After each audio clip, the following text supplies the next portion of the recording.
today we're gonna talk about three unusual Filipino words. I have here pantablay, kalupi, and malmag. The first word is pantablay. Pantablay in English is charger. It is often used to charge batteries or battery-powered electronics. For example, ginagamit ko ang aking pantablay ngayon. The second word is kalupi. In English, wallet. We use this to hold your money or cards. For example, ang aking kalupi ay walang laman.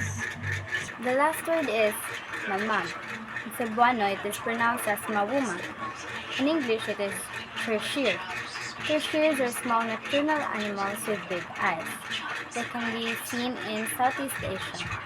Here in the Philippines, you can see them in Bohol, Samar, and Leyte. Example, ang mga malmag ay kadalasan nakikita sa Bohol.